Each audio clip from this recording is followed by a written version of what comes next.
खानवा का युद्ध 1527। खानवा का युद्ध बाबर और मेवाड़ के राजा राणा सांगा के बीच हुआ था। राणा सांगा उत्तर भारत के एक शक्तिशाली शासक थे। वहीं उन्होंने अपने शौर्य और शक्ति के बल पर गुजरात और मालवा के सुल्तानों को पराजित करके मेवाड़ को एक शक्तिशाली राज्य बना दिया। संभवतः उन्होंने दिल्ली के सुल्तान इब्राहिम लोदी को भी पराजित किया था। वहीं उनका राज्य मध्य भारत में चंदेरी और कालपी तक विस्तृत था।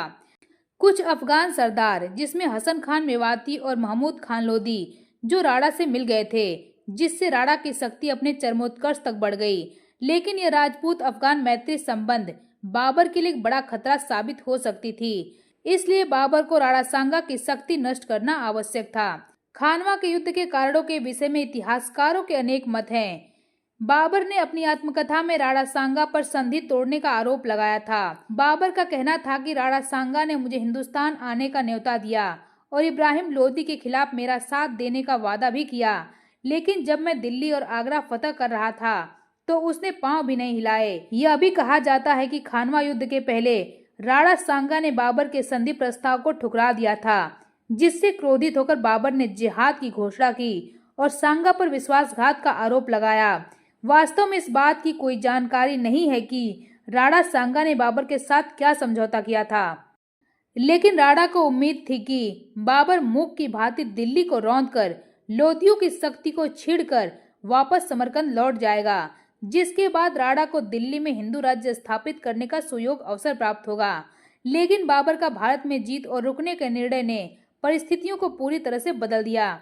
जब राणा सांगा ने देखा कि बाबर भारत में मुगल साम्राज्य की स्थापना का आयोजन कर रहा है, तब उन्होंने बाबर को भारत से खदेड़ने और कम से कम उसे पंजाब तक सीमित रखने के लिए तैयारियां शुरू कर दी। उधर बाबर ने भी समझ लिया था कि राणा सांगा के रहते भारत में मुगल राज्य की स्थापना करना संभव ही नहीं है। इसलिए उसने भी अपनी सेना के साथ राणा से दो हाथ करने का निश्चय कर लिया। वास्तव में देखा जाए तो खानवा का युद्ध बाबर और राणा सांगा की महत्वाकांक्षी योजनाओं का परिणाम था। बाबर भारत में मुगल साम्राज्य की स्थापना करना चाहता था, वहीं राणा सांगा तुर्क अफगान राज्य के खंडहरों के अवशेष पर एक हिंदू राज्य की स्थापना करना चाहते थे।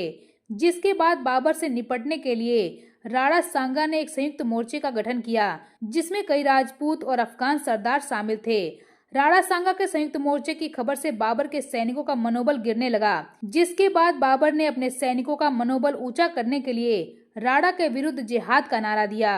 युद्ध से पहले की शाम उसने अपने आप को सच्चा मुसलमान सिद्ध करने के लिए शराब न पीने की कसम खाई और शराब के सभी सोने चांदी के पात्रों को तुड़वाकर फकीरों में बंटवा दिया। उसने मुसलमानों से तमगा यानी कि व्यापारिक कर न लेने की घोषणा की।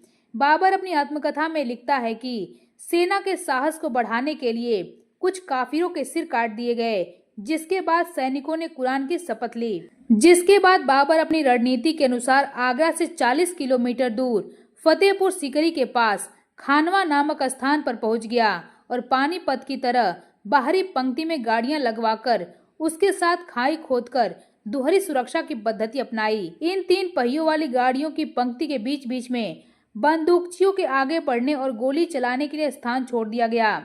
इसी के साथ 16 मार्च 1527 को खानवा के मैदान में भयंकर संघर्ष हुआ। बाबर के अनुसार सांगा की सेना में 2 लाख से भी अधिक सैनिक थे। इसमें 10,000 अफगान घुड़सवार और इतनी संख्या में हसन खां मेवाती के सिपाही भी शामिल थे।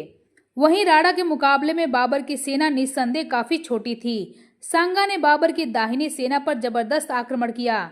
राजपूतों से युद्ध करते हुए तुर्कों के पैर उखड़ गए, जिससे राजपूतों की विजय और तुर्कों की पराजय दिखाई देने लगी। किंतु जब बाबर के तोपखानों ने आग बरसाई, तब सांगा की जीती हुई बाजी भी हार में बदल गई।